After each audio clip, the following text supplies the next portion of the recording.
오늘 출연하실 분은 이철이, 이제는 청와대 정무수석이라고 불러드려야 되겠네요. 바쁘신데 또 나와주신다 그래서 얼마나 감사한지. 보니까 그 3시 반에 온다가 아니라 3시 31분에 온다고 하시더라고요. 분 단위로 스케줄을 관리하시는. 일선이 오셨습니다. 무슨 분장을 이렇게 오래 하시는 거예요? 웨이터로 1시간 기다렸어. 셋, 둘, 하나. JTBC 인사이트 채널에서 선보이는 신일의 밤샘 토크. 오늘 모신 손님은 이철이 청와대 정무수석입니다. 안녕하세요. 네, 안녕하십니까. 요즘 고생 많이 하고 있는 이철입니다. 아니, 고생 많이 한다는 걸 남들이 얘기를 해줘야지 본인 입으로 고생 많이 하고 있다는 사람은 처음 봤어요. 저는 팩트만 전다. 삶의 질이 아주 안 좋습니다. 제가 4시에 일어나거든요. 8시 반, 9시 사이에 집에 들어가거든요. 주 52시간제하고는 완전히 전혀 상관없는 무관합니다. 법 위반 아니에요? 공무원은 그런 게 없다고 그러대요. 아, 그래요? 네. 예외예요? 그러려고는 표정이 그런데 뭐 잘하는 것도 없으면서 뭘 이렇게 일찍 다니냐. 그런 표정인데. 청와대 가서 그렇게 고생만 하신다는데 왜 가셨어요? 어려웠으니까요. 어려울 때니까. 또 제가 금년 4월에 들어갔는데요. 뭐 위기라면 위기라 그럴까? 그런 상황에 직면했죠. 국민의 질책을 엄중히 받아들입니다. 문재인 대통령을 만들기 위해서 문재인 정부 출범시키기 위해서 노력했던 사람이니까 어려울 때 도와야 되지 않겠냐. 제가 그렇게 멋있게 결정한 사람입니다. 거절을 못하고 들어가신 거예요? 작년에 한 2번 제안이 있었고 그 제안에 응하지 못한 게 마음의 부담이 있어서 이번이 처음이 아니라 그 전에도 청와대 들어와서 일하자는 제안이 먼저 2번이나 있었어요? 3번째죠. 천하의 제갈량도 삼고초려 하면 들어가는데 뭐 삼고초려 끝에 가신 거예요? 집불도 없는 제가 뭐 감히 그 삼고초려 끝에 가신 거라는 거는 몰랐었어요. 그건 몰라도 됩니다. 알게 됐네요. 제가 근데 어떻게 하다 보니까.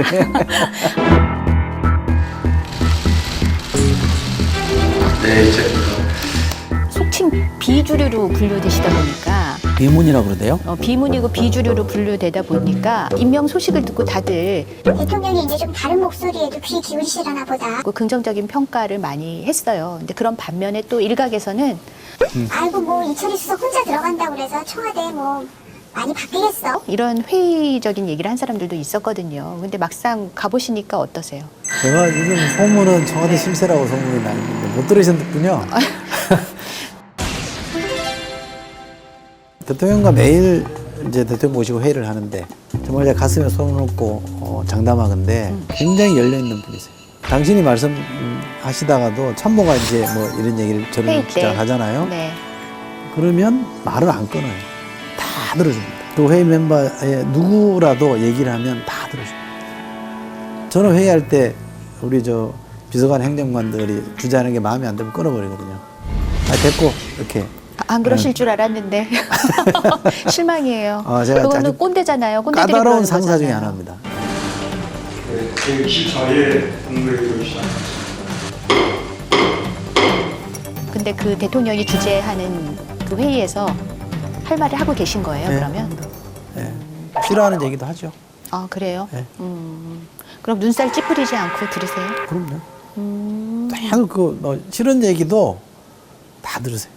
사실은 청와대라는 데나 정부는 그럼 대통령이 말하는 게 법이에요. 그게 옳든 그러든 간에 현실적으로는. 그런데 그렇게 안 하시고 얘기 다 들어주시고 자기 입장을 피력하는데 또 반론이 있으면 또 반론도 다 들어주고 그 자리에서 당신 생각을 바꾸기도 하고 그런 뭐 열린 대통령?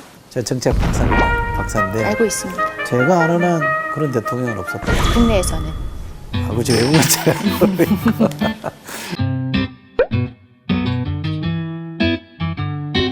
지금 정무수석이시잖아요. 근데 정무수석이 하는 주요 업무 2가지.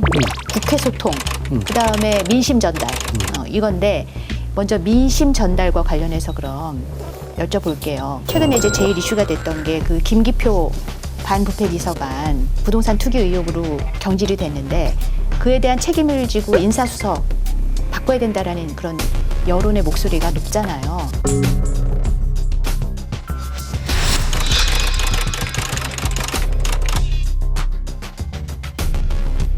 이런 민심도 혹시 대통령께 전달하셨어요? 당장 특정인에 대해서 책임을 물어서 그 사람이 잘못됐다. 그 주장을 우선 제가 동의를 안 하고요. 그 주장이라는 게 뭐 어떤 일각의 주장일 수도 아니, 있는데 뭐 좀 당에서도- 보편적이잖아요, 요새. 여론이 인사수석에 대해서 책임론을 제기하고 있다라는 말씀을 드리죠. 본인이 생각하시는 것과 상관없이 인사수석한테 전달합니다. 책임이 크다라는 그런 민심은 전달하셨다는 그럼요. 거죠. 네, 그럼 그거 다 들으십니다. 들으시고 한 나서 번도 짜증내거나 이런 적이 그 이 건과 관련해서 들으시고 나서 대통령의 입장은 이 건과 관련해서 들으시고 나서 대통령의 입장은 지금 나오고 있는 거잖아요. 혼자 질 책임이 아니라고 보시는 것 같고, 예를 들면 야당이 인사수석 잘라라라고 한다고 해서 대통령이 그런가? 인사수석이 잘못했나 그러고 자를 문제는 저는 아니라고 봅니다. 아니 그런데 말씀드린 것처럼 그게 야당만 그러는 게 아니라 지금 여당에서도 그러고 있고 여당에서도 그런 생각을 가진 분이 있죠. 예, 그런데 반대로 또 인사수석이 잘하고 있다고 하는 사람도 있습니다. 누가요? 여당 내에 그런 분들이 여당 상당히 내에 그런 있죠. 사람이 있다고요? 그렇죠. 제가 있는 바깥에 있는 사람도 인사수석이 외부의 평가에 휘둘리기 시작하면 아무도 인사수석 못한다. 그런데 너무 휘둘리지 말라는 얘기도 하죠. 알겠습니다. 그와 관련해서는 대통령과 입장이 같으시다 그런 말씀이시네요. 대통령한테 여기에 대한 입장이 뭡니까라고 제가 추궁해 본 적이 없어서. 노 코멘트인 건가요? 그 문제와 그렇죠. 관련해서? 네. 이건 어떨까요? 그 최근에 이광철 민정비서관도 사표를 냈습니다. 이 김학의 전 차관 불법 출금과 관련해서 이제 기소됐기 때문인데 이분은 이 민정수석 여러 번 바뀔 동안에도 계속 자리를 지켜가지고 왕 비서관이라는 얘기도 들었는데 아무튼 어쨌든 간 이번에 이런 건으로 자리를 물러나게 됐잖아요. 근데 이에 대해서도 청와대는 지금 노코멘트거든요. 근데 뭐 이수석도 노코멘트예요. 그거는 이미 네. 행위로 말하고 있잖아요. 본인 사퇴했지 않습니까? 뭐 별도로 입장을 낸 게 아니라 그거 자체로 그리고 저는 왕수석이라는 표현에 전혀 동의 안 합니다. 왕비서관. 왕비서관이라는 표현에 전혀 동의 안 하고 실세라는 표현에 대해서 제가 본 바로는 전혀 그렇지 않습니다.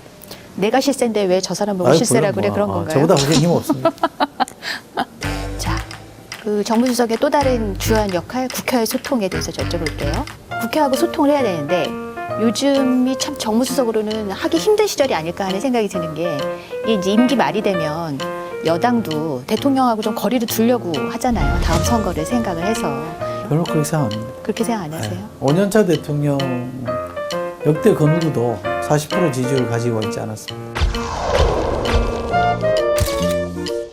다음 대선에 이기려면 40% 지지율을 가진 대통령과 척져서 저는 누구도 대통령 안 된다고 생각합니다. 자신감은 있습니다. 여당 대할 때나 야당 대할 때 자신감은 있고 요만큼의 권력이나 측근의 비리가 없잖아요. 과거 정부를 한번 생각해 보세요. 옛날 정부 거슬러 올라가 보면 아들들이 막 몇 명씩 비리에 연루돼가지고 무슨 테러라는 표현도 쓰고 그랬잖아요. 대통령의 아들이 소통령이라 그래가지고 불렸던 적이 있었잖아요. 근데 그런 이권에 개입한 흔적 하나도 없잖아요. 아무것도 안 나오잖아요. 그렇게 주변 관리가 잘 되고 부패 스캔들이 없는 정부고 대통령인데다가 지지율이 저 정도 나오면 제가 사실 운이 좋은 거죠, 어떻게 보면. 그래도 좀 새 지도부 들어서고 나서 이 정부에서 하는 일에 대해서 결이 다른 소리는 많이 나오잖아요. 정부 정책의 여러 가지 미흡함으로 인해서 집값이 올랐는데 바로 잡는 것이 필요하다고 봅니다. 그거는 뭐 대통령께서도 그렇게 말씀하시던데 그건 원칙을 흔드는 게 아니라 그러면 좀 받아들여야 된다고 생각합니다. 종부세도요. 종부세 이렇게 상향한 거에 대해서 이 정부는 종부세 상향을 받아들이지 않았었잖아요, 지금까지. 그렇죠. 생각이 좀 달라진 거죠. 그러다 당이 170명 넘는 국회의원들이 모여서 의원총회에서 집단적으로 결정한 사항은 큰 틀을, 아주 큰 틀, 근본을 훼손하는 게 아니라 그러면 수용하자라고 하는 거예요. 그건 어쩔 수 없이 뭐 당 주도로 그런 가야죠. 최근의 당의 움직임에 대해서 대통령께서 자연스러운 일이다 그렇게 네. 얘기를 하셨어요. 그러면 별로 섭섭해하지 않으세요? 당 주도를 받아들여야 된다는 말씀을 하시죠. 그 일종의 저한테 지침 같은 거죠. 괜히 뭐 자존심 세운다고 가서 싸우지 마라. 그런 말씀을 주시죠. 당신도 선거 치러본 분인데 왜 모르겠어요. 잘 알죠.